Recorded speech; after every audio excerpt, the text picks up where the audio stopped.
Media meet में आप सभी का स्वागत।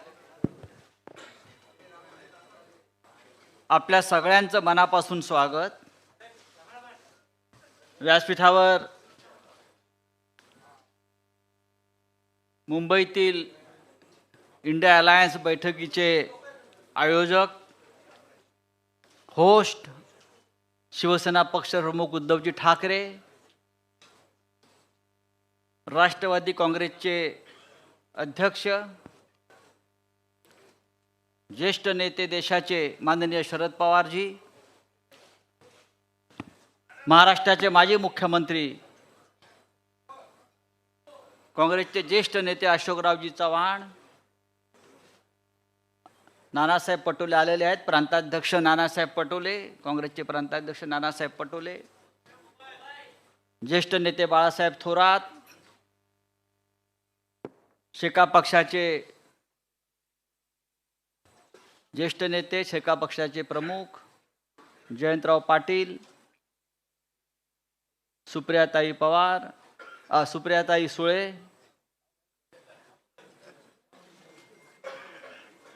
युवा सेनेचे अध्यक्ष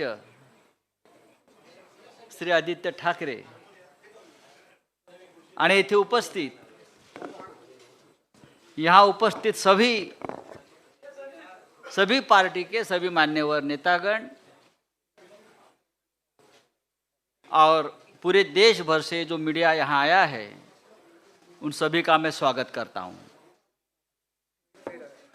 आज की प्रेस वार्ता बहुत ऐतिहासिक है, हिस्टोरिक है। पटना और बेंगलुरु के बाद इंडिया अलायंस मुंबई में मिलने जा रही है और उस बारे में सभी जानकारी जो आपको चाहिए, जो कल से शुरू होने जा रही है, उस बारे में आपसे बातचीत करने के लिए सभी नेतागण उपस्थित है। आपने देखा होगा कि मुंबई का पूरा माहौल इंडियामय हो गया है। पूरे देश में इंडिया की सिर्फ 3 बैठकें हो रही है, लेकिन ममता दीदी ने आज कहा है, जो ममता दीदी का भी आगमन हो रहा है,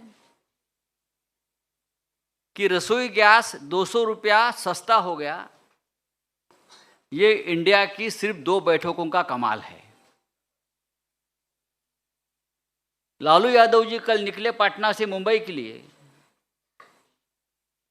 तब लालू जी को पूछा गया पत्रकारों से, लालू जी मुंबई में क्यों जा रहे हो?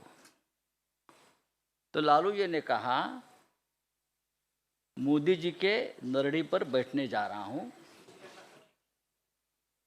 ये कोई व्यक्तिगत लड़ाई नहीं, इसका मतलब है हम तानाशाही के खिलाफ लड़ने जा रहे हैं। और एक मुद्दा बहुत महत्वपूर्ण है, जैसे आदित्य जी आप बोल रहे थे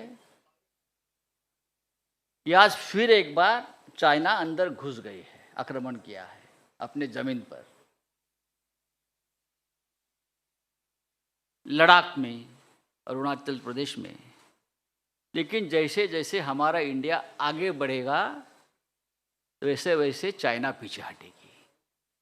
ये इंडिया की ताकत बनते जा रही है। आज उद्धव जी, शरद पवार साहब आपसे बातचीत तो जरूर करेंगे, लेकिन मैं आपको ये बताना चाहता हूं कि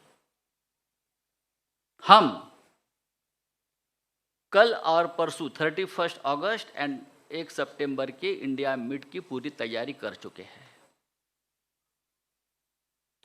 सभी प्रमुख नेता, सभी प्रमुख दल जो पटना में थे, जो बेंगलोर में थे, वो मुंबई में आ रहे हैं।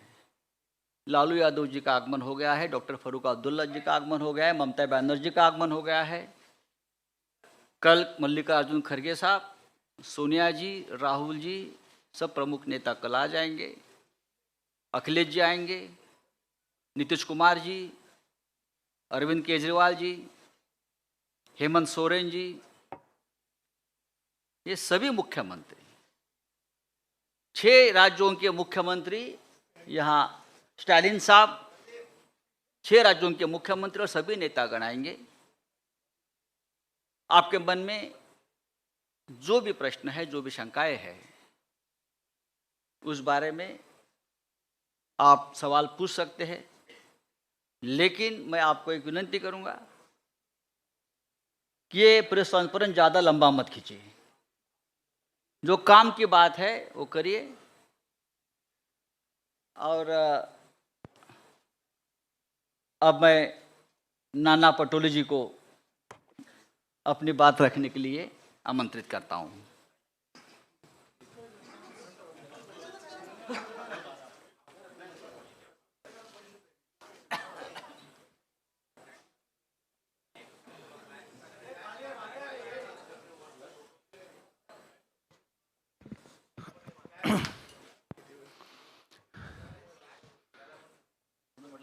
हमें बहुत खुशी है कि महाराष्ट्र में इंडिया अलायंस की मीटिंग होने जा रही है।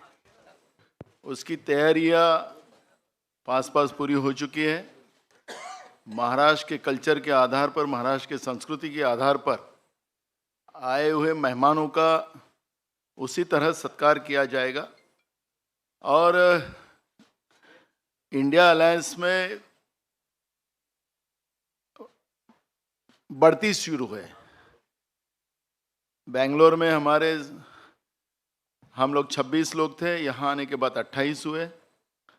जैसे हमारे मित्र संजय राउत ने जी कहा कि चाइना अरुणाचल में अपने मैप में चाइना ने दिखा दिया कि अरुणाचल हमारा है। जैसे इंडिया बढ़ेगा वैसा ही चीन पीछे हटेगा।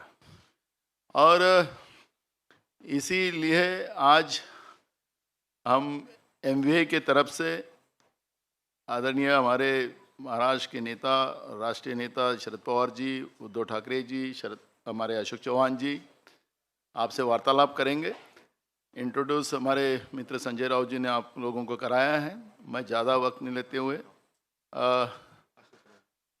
अशोक जी आपसे बात करेंगे।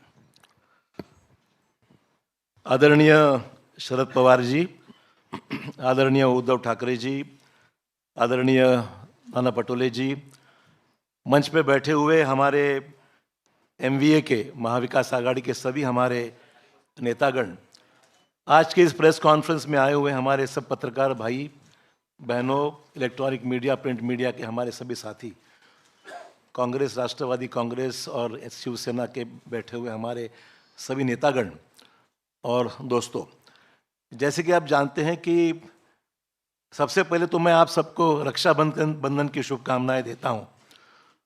और रक्षाबंधन की जिम्मेदारी, जैसे हमारी बहन की रक्षा करने की जिम्मेदारी हम पर है, वैसे ही इंडिया की रक्षण करना भी हमारी सबकी जिम्मेदारी है। ये आज का दिन ये महत्वपूर्ण है, ऐसे मैं मानता हूँ। इसलिए आगे बढ़ने से पहले आप तो जानते हैं कि इंडिया की इस मीटिंग की पूरी तैयारियां यहाँ पर बहुत ज़ोर शोर से हुई है। सभी राजनीतिक दल तकरीबन, पहले मीटिंग में तकरीबन 26 थे, आज 28 राजनीतिक दल इस गठबंधन में, महागठबंधन में, इंडिया की गठबंधन में आज शामिल हुए हैं। और सभी पार्टीज़ के हमारे साथी बड़े ज़ोर शोर से इस मीटिंग की सक्सेस के लिए काम कर रहे हैं। आपने देखा कि इससे पहले 2 मीटिंग्स हमारी संपन्न हुई और ये तीसरी मीटिंग हमारी होने जा रही है मुंबई में। तो हमारे सबके लिए गर्व की बात है, फ़ख्र की बात है कि आज मुंबई की इस मीटिंग में सभी यहाँ पर मौजूद है। छत्रपति शिवाजी महाराज की ये जन्मभूमि है, संत महात्माओं की ये जन्मभूमि है और शाहू फुले अम्बेडकर की विचारों की ये महाराष्ट्र है। इसीलिए मुंबई में इसकी मीटिंग होना एक अलग महत्व रखता है। छत्रपति शिवाजी महाराज ने धर्मनिरपेक्षता और कल्याणकारी राज्य के एक महान प्रतीक उनकी इमेज रही है। संत महात्माओं ने दिया हुआ मानवता और भाईचारे का संदेश हमेशा महाराष्ट्र हमने अपनाया है, उससे आगे हम बढ़े हैं। और इसीलिए शाहू फुले अम्बेडकर की विचारधारा को लेकर इंडिया आगे बढ़ने का हमारा सबका उद्दिष्ट है, प्रयास है। और मुंबई खास करके जब महाराष्ट्र की बात हम करते हैं तो हमारी एक हिस्टोरिकल बैकग्राउंड है। स्वतंत्रता आंदोलन हो, सामाजिक परिवर्तन के आंदोलन हो, औद्योगिक कृषि क्रांतियां हो, तो महाराष्ट्र हर रेवोल्यूशन में महाराष्ट्र हमेशा आगे रहा है और महाराष्ट्र ने देश को लीड किया है। और राजनीतिक क्रांतियां भी जो जितनी हुई है वो मुंबई और महाराष्ट्र उसका एक केंद्र रह चुका है। दोस्तों, आज सबसे अहम मसले हमारे सामने हैं जो हम देखते हैं कि महंगाई, बेरोजगारी जैसे मुद्दे पे हम लोग आवाज़ हमेशा उठाते आ रहे हैं। सभी राजनीतिक दल, आज आपने देखा कि अगर पिछला इतिहास हम देखेंगे तो 2019 की जो चुनाव हुए थे उसमें ये सभी महागठबंधन में जितनी हमारी साथी पार्टीज शामिल हुई है, सब ने मिलकर 23 करोड़ 40 लाख वोट्स लोगों ने उनको दिए थे 2019 के चुनाव में। और बीजेपी को उस चुनाव में 22 करोड़ 90 लाख वोट मिले थे। तो आप समझ सकते हैं कि इंडिया में शामिल हुए जितने पार्टी, सिर्फ एक ही बात थी कि अलग अलग होने से वोटों का बंटवारा हुआ और 23 करोड़ वोट मिलने के बावजूद भी भाजपा 22 करोड़ वोटों से वो देश में अपनी ताकत बना सके। आज इंडिया के इस गठबंधन में 11 चीफ मिनिस्टर शामिल हैं, जो बाकी मैं जो जिन्होंने भाजपा ने तोड़ मरोड़ के सरकार जहां गिराई वो छोड़कर बात कर रहा हूं कि 11 चीफ मिनिस्टर्स इस हमारे सरकारी हमारी इस गठबंधन में शामिल है। आपने देखा कि मध्य प्रदेश, गोवा, महाराष्ट्र जैसे राज्य को भी तोड़ने का काम भाजपा ने किया है। पर आपने देखा कि कर्नाटक में तोड़ने के बावजूद दोबारा वहाँ पर ज़्यादा अक्सरियत से हमारी सरकार वहाँ पर कर्नाटक में लोगों ने चुन के दी है। और मुझे पूरी उम्मीद है कि इंडिया के इस माहौल से आज जो भी हम कोशिश कर रहे हैं, महाराष्ट्र में हमारे सरकार तोड़ने के बावजूद भी महाराष्ट्र में दोबारा हमारी सरकार हमारी एमवीए की और अन्य साथियों को मिलकर हम स्थापित करेंगे, ऐसे पूरी उम्मीद दोस्तों हमको है। मैं ज़्यादा वक्त नहीं लूँगा क्योंकि सभी पार्टीज इसमें शामिल है। आदरणीय पवार साहब और ठाकरे साहब को भी आपको संबोधित करना है। तो आज हमारे लिए महत्वपूर्ण है कि आज सभी राजनीतिक दल हमारे साथ में हैं और बड़े ताकत के साथ में आने वाले चुनाव एक पॉजिटिव डे। हमारे सिर्फ किसी को विरोध करना ही इतना हमारा एजेंडा नहीं है। डेवलपमेंटल अलायंस मैं कहूँगा कि इसमें डेवलपमेंट का एजेंडा है, कुछ पॉजिटिव काम करने का एजेंडा है और हमने स्वीकार कर लिए, इसलिए एक छत्र में सब यहाँ पर इकट्ठा हुए हैं। धन्यवाद। आवश्यकता नहीं, सिर्फ 34 राजनीतिक दल इसमें शामिल जो होने वाले हैं वो 28 है, 28, और उनके प्रतिनिधि कल के मीटिंग के जो मौजूद रहेगी इनका नंबर 63 है। तो 63 प्रतिनिधि, 28 पॉलिटिकल पार्टी, इनका ये सम्मेलन कल से परसों से शुरू होगा। और जिस तरह से कई राज्यों से लोगों का जो इसमें इंटरेस्ट के बारे में हम सुनते हैं, इससे मुझे पूरा विश्वास है कि एक अल्टरनेटिव फोरम देश में तैयार हो जाएगा कि जो देश में परिवर्तन करना है, ये परिवर्तन के लिए मजबूत होगा। और यही काम हम लोग करेंगे, इतना ही मैं कहता हूँ। और श्रीयुत उद्धव ठाकरे, इनके पास मैं माइक देता हूँ।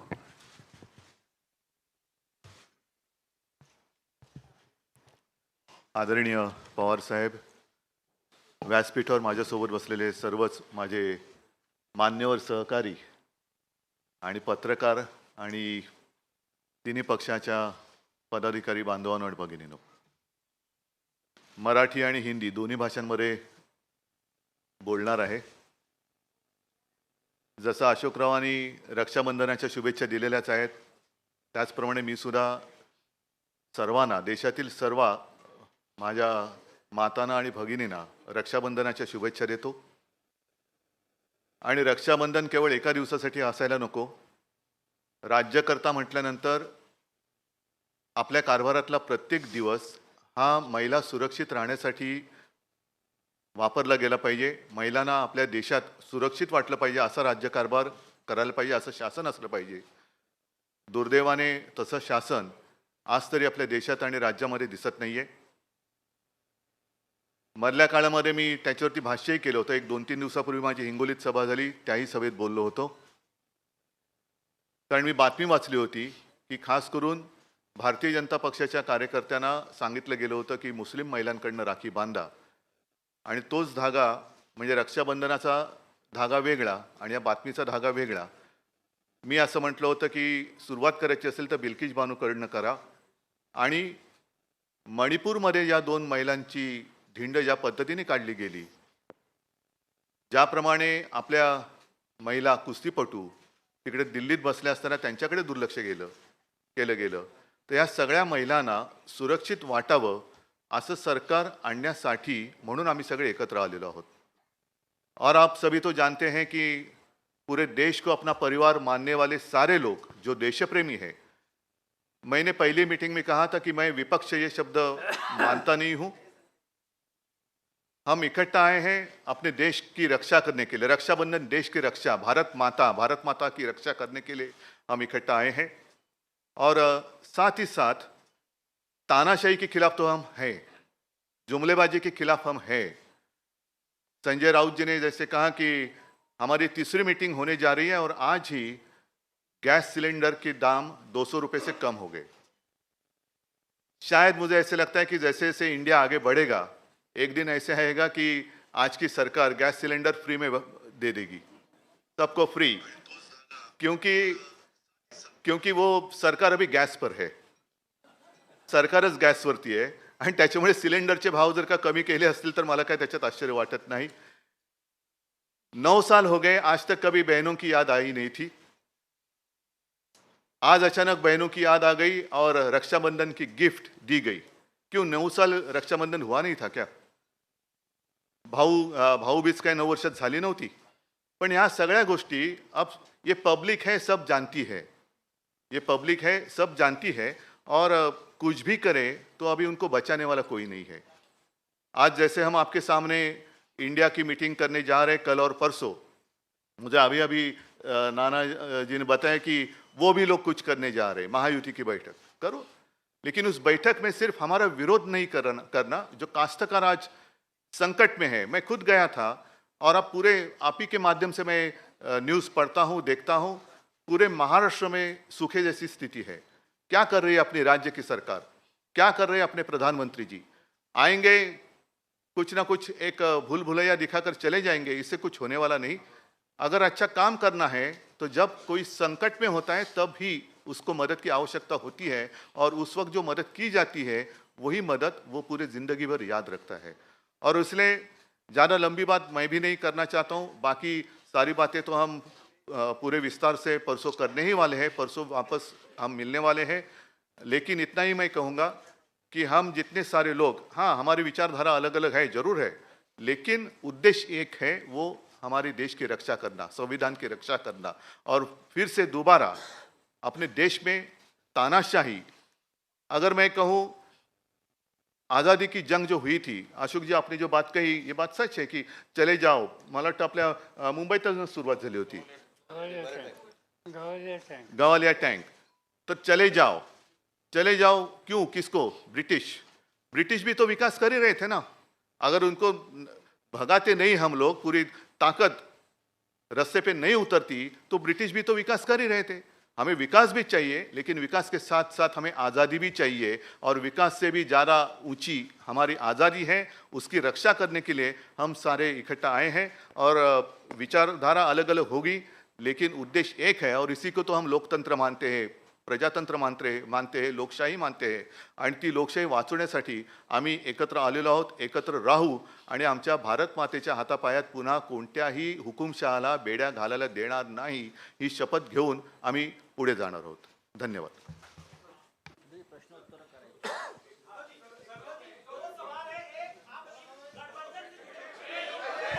शांत रहा, प्लीज सायलेन्स.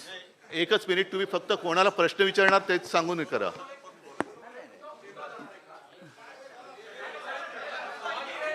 हेलो सर देखिए- उद्धव जी दो सवाल है मेरे। एक, गठबंधन से जुड़े किन मुद्दों पर आपकी चर्चा होगी गठबंधन से जुड़े? दूसरा, सारी बातें अभी कहूं तो फिर कल की मीटिंग की आवश्यकता क्या है? संयोजक कौन होंगे उसको लेकर क्लैरिटी, क्या उस पर फैसला हो जाएगा इस बैठक में? संयोजक कौन होंगे इंडिया सारी गठबंधन? बातें आपको जैसे मैंने कहा कि विस्तार से परसों आपके अरे सामने ठहरो, की उनका होने जाएगी, दो। क्योंकि ये सारे जो मामले हैं वो देश के लिए है. हमारे कोई काय त्याला म्हणतात खाजगी गोष्टी काही आम्ही त्याच्यात करायला आलेलो नाही आहोत. देशाच्या गोष्टी आहेत आणि हा देश आमचा परिवार आहे, हो, हे देश आमचं कुटुंब आहे आणि म्हणून आम्ही एकत्र आलेलो आहोत. गठबंधन के कई साथी कह रहे हैं कि हमारी पार्टी के नेता प्रधानमंत्री बनेंगे। एक अरे अरे त्यांना विचारू दे. अरे एक मिनिट त्यांना विचारू दे ना. रुको रुको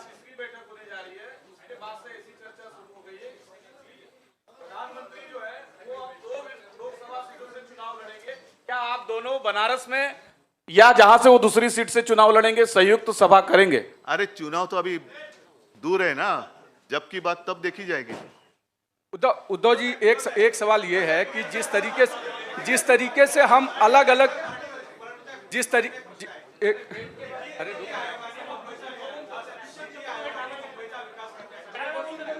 हा महत्वाचा प्रश्न आहे. नीती आयोगाने मुंबईमध्ये विकास करण्यासाठी त्यांनी एक आराखडा तयार केला आहे. महाराष्ट्रामध्ये खास करून आता केंद्राचं इकडे या ठिकाणी दखल आहे, म्हणजे मुंबईला वेगळं करण्याचा हा एक मोठा प्रयत्न आहे, डाव आहे, असं वाटतं का तुम्हाला? हा, तुमच्या प्रश्नाचा अर्थ हा सर्वसामान्य जनतेच्या मनामध्ये त्यांना तो समजलेला आहे आणि आता लोकांच्या लक्षात आलं असेल की महाविकास आघाडीचं सरकार का पडलं. कारण मी मुख्यमंत्री होतो, माझे सहकारी इकडे बसलेले आहेत, अशोकराव आहेत, आदित्य जयंतराव आहेत, थोरात साहेब आहेत. जयंतराव तुम्ही मंत्रिमंडळात नव्हतात, नाना तर अध्यक्ष होते, पण त्यावेळेला सुद्धा केंद्रात त्यांचं सरकार असताना असा कोणताही प्रस्ताव आणण्याचं धाडस त्यांनी केलं नव्हतं. मुंबई वेगळं करणं आणि मुंबई केंद्रशासित करणं हा डाव आता उघड झालेला आहे. पण आम्ही तिकडे सत्तेत असताना हा प्रस्ताव आणण्याची त्यांची हिंमत नव्हती आणि आत्तासुद्धा हा प्रस्ताव आम्ही होऊ देणार नाही. ज्या क्षणी आमचं सरकार केंद्रात आणि राज्यात येईल त्यावेळेला हे सगळे जे काय आहे त्यांचे पाश आम्ही तोडून टाकल्याशिवाय राहणार नाही आणि मुंबईची स्वायत्तता जी आहे, महाराष्ट्र आणि प्रत्येक राज्याची स्वायत्तता आहे, ती आम्ही आभारीत ठेवू. ह्याची सुरुवात दिल्लीपासून केली गेली. दिल्लीसाठी जेव्हा त्यांनी तो जो काही एक वटहुकूम वगैरे आणला तेव्हाच आमच्या सर्वांच्या मनात भीती होती की हे सगळेजण, कारण आपल्या देशाला, आपल्या सरकारला केंद्र सरकार नाही, संघ राज्य पद्धतीचं सरकार म्हणतो आपण. प्रत्येक राज्याला समान अधिकार आहेत. अगदी 2-3 मोजक्या गोष्टी सोडल्या तरच केंद्राला त्याच्यात हस्तक्षेप करण्याचा अधिकार आहे.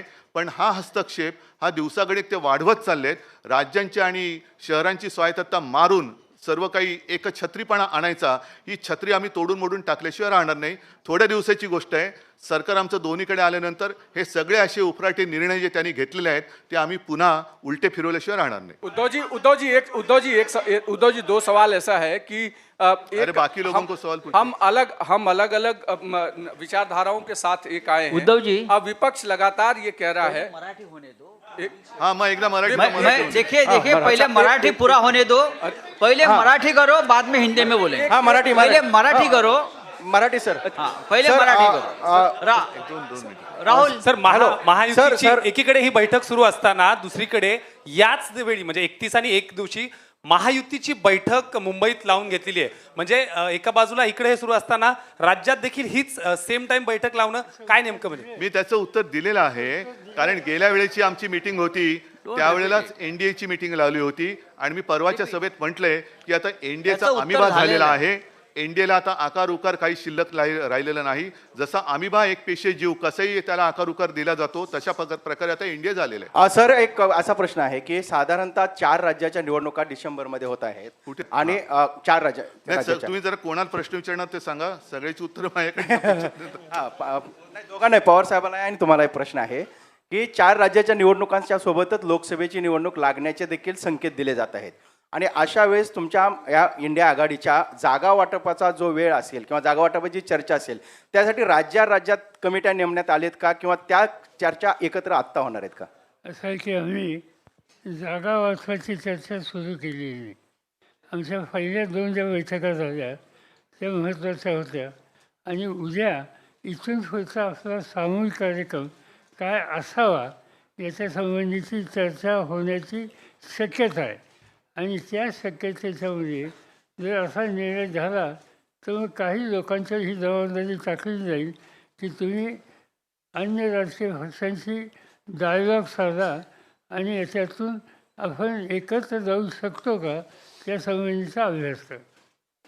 तर प्रश्न असा आहे की तुमची उद्धव साहेबां तुम्हाला प्रश्न आहे. आपली प्रकाश आंबेडकरांसोबत युती आहे, मात्र त्यांचं असं म्हणणं आहे की मला या आघाडीचं निमंत्रण देखील नाही आहे, मी महाविकास आघाडीत देखील नाही आहे. एकूण युती आहे की नाही ते तुमचे प्रकाश आंबेडकर आणि आमची युती गेल्या 23 जानेवारीला आम्ही जाहीर केलेली आहे. साहजिकच एक त्यांची गोष्ट बरोबर आहे की शिवसेना आणि प्रकाश आंबेडकर यांची युती आम्ही जाहीर केलेली आहे.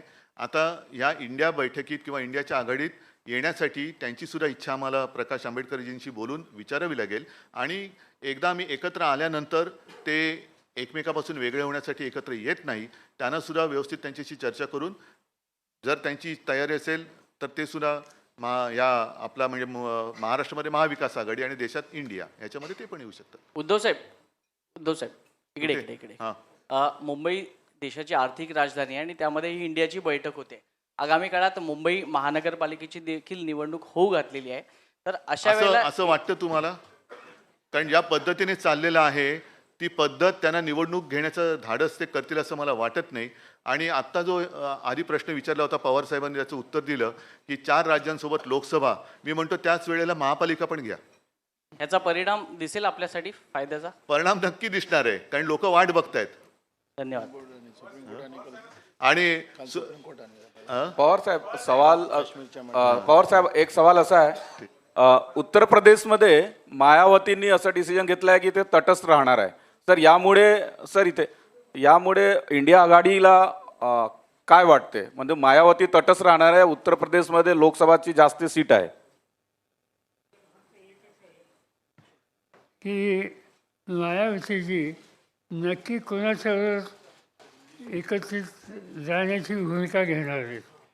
आम्हाला असं दिसतंय की काही वेळेला भारतीय जनता पार्टीशी सुद्धा त्यांनी सुसंवाद ठेवलेला आहे. ते आज ठेवतील असं मी म्हणत नाही, पण या सगळ्या गोष्टीची स्पष्टता जोपर्यंत येत नाही तोपर्यंत याच्यावर निर्णय घेणं अशक्य आहे. पवार साहेब एक मिनिट त्यांना विचारतो.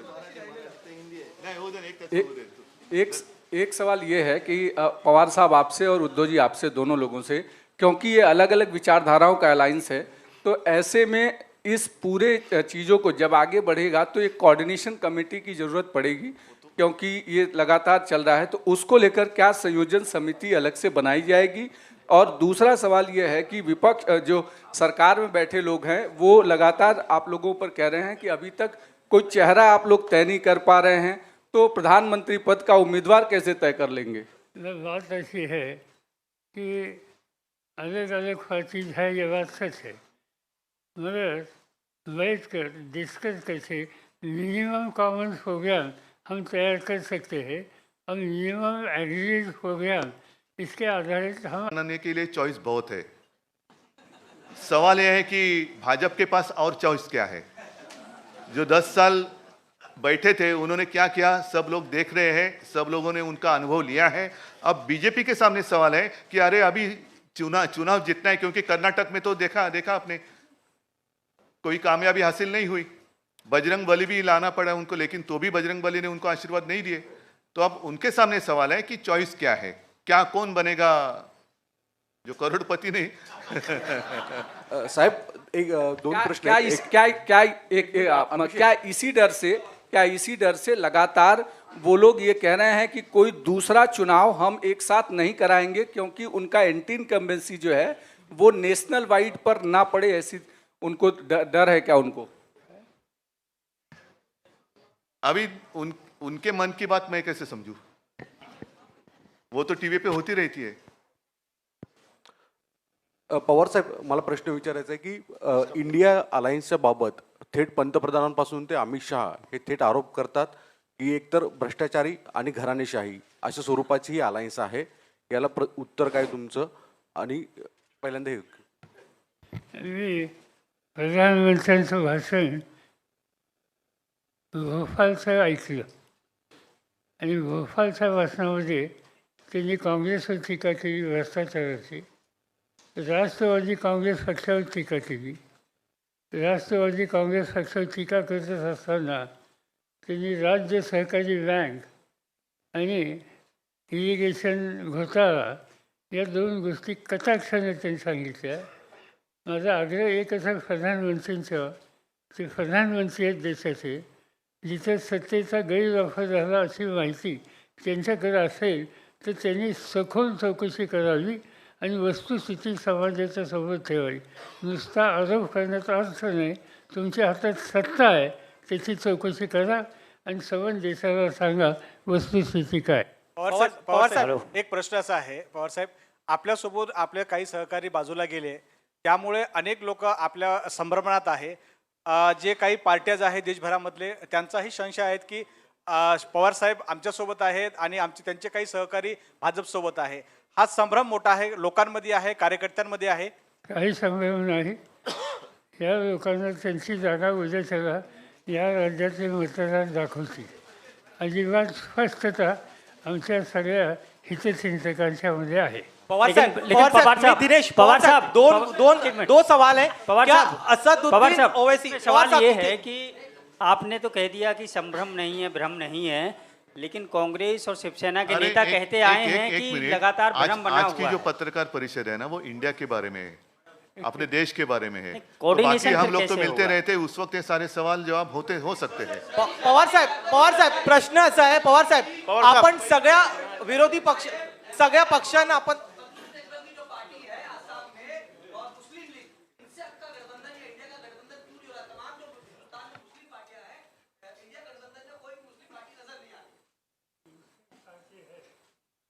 उन्होंने मुझसे बात की है और उनकी तैयारी है हम लोगों के साथ जाने की.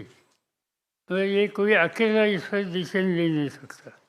इस पर कांग्रेस के साथ बात करनी होगी, उद्धव जी के नेतृत्व वाली शिवसेना के साथ बातचीत करनी होगी और इस पर कलेक्टिव डिसीजन होगा. जब तक कलेक्टिव डिसीजन होता नहीं तब तक इन लोगों का जो सुझाव है इसका स्वीकार करना हमें मुश्किल है. क्या ओवैसी साहब और बीआरएस को लेकर बातचीत चल रही है आपकी? उद्धव जी, पवार साहब, क्या आज चूंकि बातचीत इंडिया बैठक की होगी, मैं एक सवाल ये जानना चाहता हूँ कि कन्वेयर को लेकर के, संयोजक को लेकर के जो चर्चा चल रही थी, बताया जा रहा है, क्लैरिटी हम चाहते हैं. कांग्रेस से कहती है कि हम टीएमसी और दूसरे नेताओं के अंडर में काम नहीं कर सकते, दूसरी पार्टी कहती है हम कांग्रेस का कन्वेयर एक्सेप्ट नहीं कर सकते. सुनो एक मिनट, इस सारे बातों का जवाब आपको मिल जाएगा, लेकिन एक बात आपको ध्यान में रखना चाहिए. शायद मैंने आज एनडीए का संयोजक कौन है मुझे तो पता नहीं, आपके पास अगर जानकारी होगी तो आप दे दीजिए. उद्धव साहेब, 2 प्रश्न. पवार साहेब, बीआरएस, अकाली दल आणि ओवैसी यांना पिछले बैठक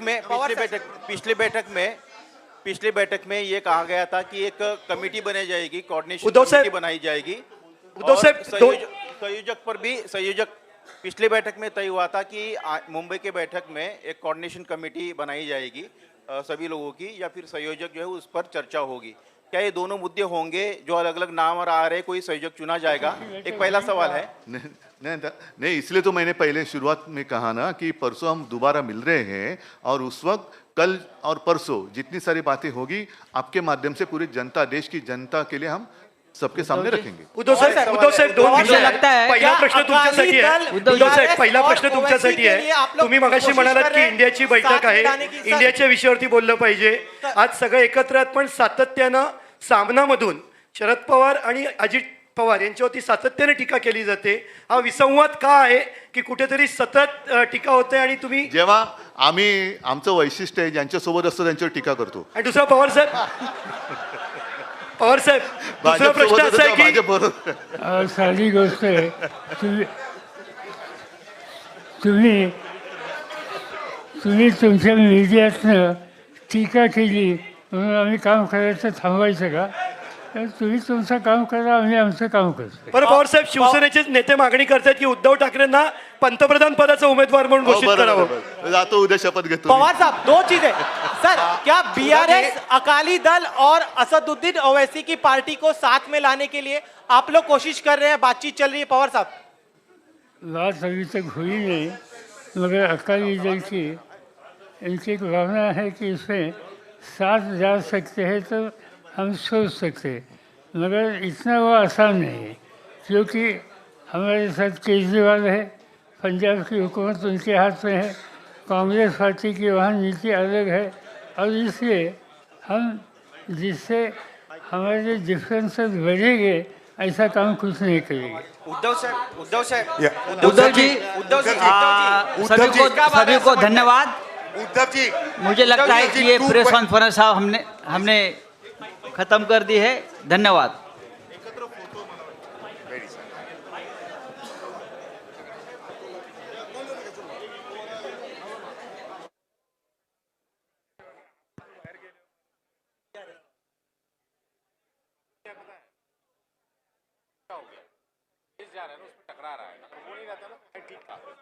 तो आँख में जाता है नीचे लेके देऊन टाक ना।